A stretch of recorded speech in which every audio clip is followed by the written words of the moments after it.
Hello everyone, welcome back on my YouTube channel. आज हम discuss कर रहे हैं कंज्यूमर बिहेवियर में पर्सनैलिटी ऑफ कंज्यूमर।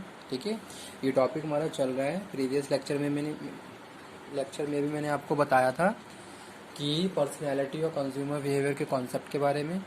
उसी टॉपिक को कंटिन्यू करते हुए आज मैं फिर आगे पर्सनैलिटी ऑफ कंज्यूमर के बारे में बता रहा हूँ कि किस तरीके से पर्सनैलिटी कंज्यूमर के बाइंग डिसीजंस को इफेक्ट करती है, कंज्यूमर को इफेक्ट करती है। ठीक है, पर्सनैलिटी क्या रोल प्ले करती है कंज्यूमर बाइंग डिसीजन में और कंज्यूमर प्रोडक्ट परचेजिंग में, तो वो हम डिस्कस करेंगे। इसमें हम बात करेंगे आज psycho analytic theory of the consumer behaviour, personality. ठीक है, तो चलिए स्टार्ट करते हैं। Personality has many meaning in consumer studies. Personality is defined as consistent to response environment. ठीक है, और स्टिमुलाई। अब यहाँ पे हम बात कर रहे हैं किसकी? Personality has meaning in consumer studies. Personality is defined as consistent response to environment. Means to say, if there is an environment, how you are responding to your environment, it is depend on your personality. ठीक है, in the environment there are number of stimuli. How you are reacting on that stimuli, it is depend on you people. According to your personality, according to your behavior, you stimuli toward the environment. ठीक है, तो you respond to stimuli and environment. ठीक है, it is depend on you people. तो अगर हम बात करते हैं 2 या 3 लोगों की, 2 या 3 कंज्यूमर की, तो उनकी क्या है? अलग अलग पर्सनैलिटी है, उनका अलग अलग बिहेवियर है। अब वो अपनी पर्सनैलिटी के हिसाब से उनका जो भी बिहेवियर है उसके हिसाब से जो भी एनवायरनमेंट है उसके लिए रिस्पॉन्ड कर रहे हैं। ठीक है, या फिर एनवायरनमेंट में जो भी स्टिमुलाई हैं उनके लिए रिस्पॉन्ड कर रहे हैं। जैसे सपोज हम बात करते हैं किसी भी एक कस्टमर की, जब वो मार्केट में जाता है तो कोई भी प्रोडक्ट परचेज करता है तो वो उसके लिए एक अपना अलग बिहेवियर आउटकम रिफ्लेक्ट करता है। ऐसे कोई प्रोडक्ट मुझे पसंद आया लेकिन दूसरे कंज्यूमर को पसंद नहीं आया, तो ये पर्सनैलिटी डिफरेंसेस होते हैं जिसकी वजह से हमारा जो कंज्यूमर का जो बाइंग डिसीजन प्रोसेस है वो क्या होता है?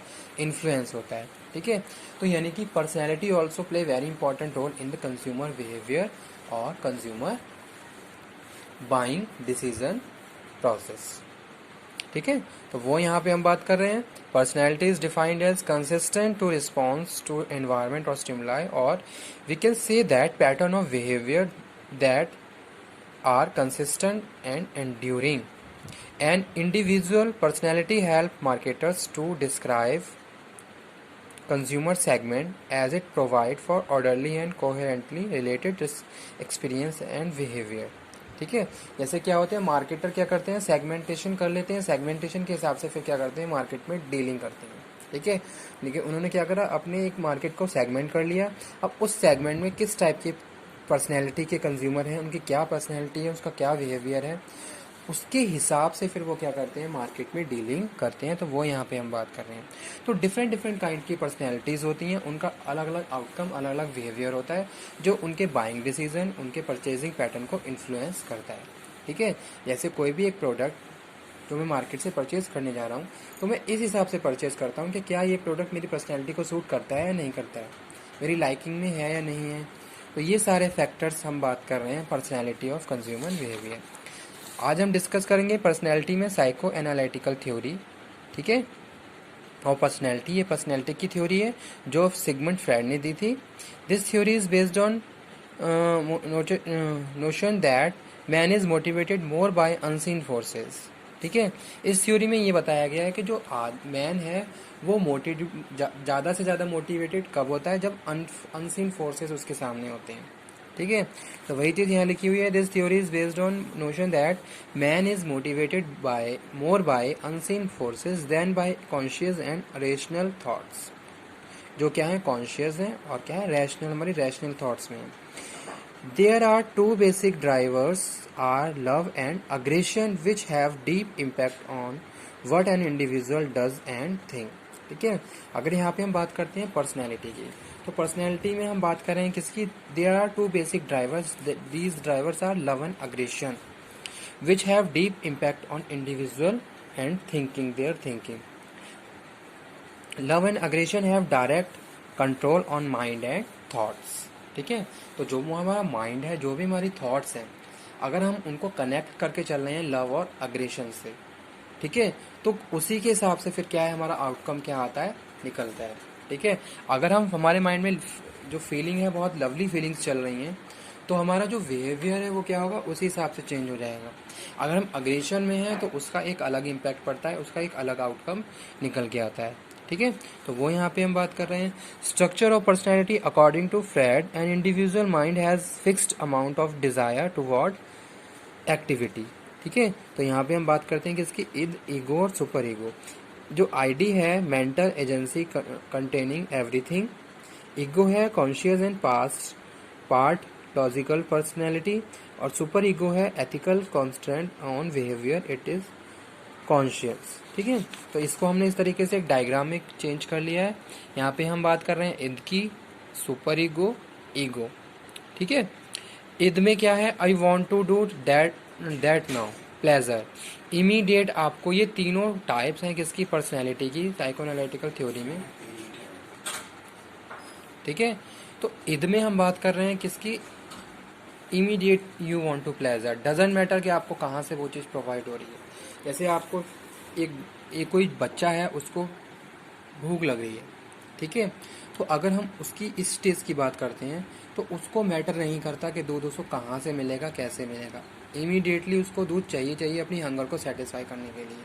ठीक है, तो वो आपकी जो स्टेज है वो क्या है, इद स्टेज होती है।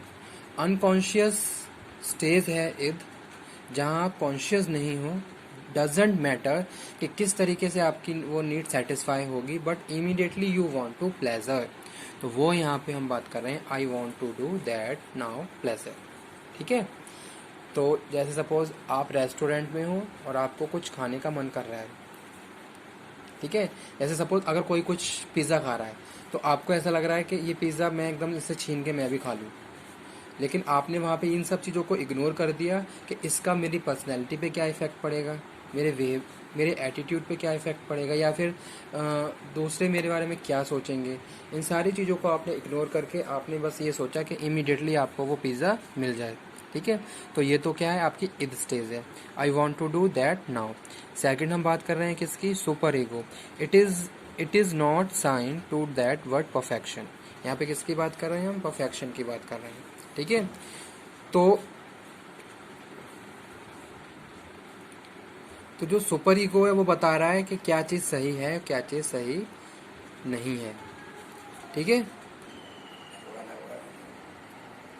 सुपर ईगो कह रहा है कि क्या चीज़ सही है, क्या चीज़ सही है, क्या चीज़ सही नहीं है आपके लिए, वो ये आपको बता रहा है। और ईगो में आप क्या कर रहे हो, आप कॉम्प्रोमाइज़ कर रहे हो, may be we can compromise, कि हमें ऐसा नहीं करना चाहिए। तो एक तरीके से जो ईगो है वो बैलेंस करके चल रहा है इद और सुपर ईगो को। ठीक है, ये स्टेज इद है, ये सुपर ईगो है, इसको बैलेंस कौन कर रहा है, ईगो कर रहा है। ठीक है, जैसे अभी मैंने यहाँ पे एग्जांपल दिया कि मुझे पिज़्ज़ा खाने का मन कर रहा है, अब मैंने सोचा कि मैं छीन के खा लूँ। अब यहाँ पे जो सुपर ईगो है वो आपको बता रहा है कि ये it is for right for you और नॉट। ठीक है, आपके लिए क्या सही है, क्या गलत है। यहाँ पे ईगो में आपने कॉम्प्रोमाइज़ कर लिया, नहीं कि मैं पिज़्ज़ा अपने यहाँ परचेज़ करके खा सकता हूँ। तो ईगो ने क्या करा, आपके इद और सुपर ईगो को बैलेंस किया। ठीक है, इस थ्योरी को और मैं कंटिन्यू करूँगा नेक्स्ट लेक्चर में। ठीक है, ताकि और अच्छे से आपको एक्सप्लेन करूँगा और आपको समझ में आ जाए। ओके, थैंक यू इस लेक्चर के लिए।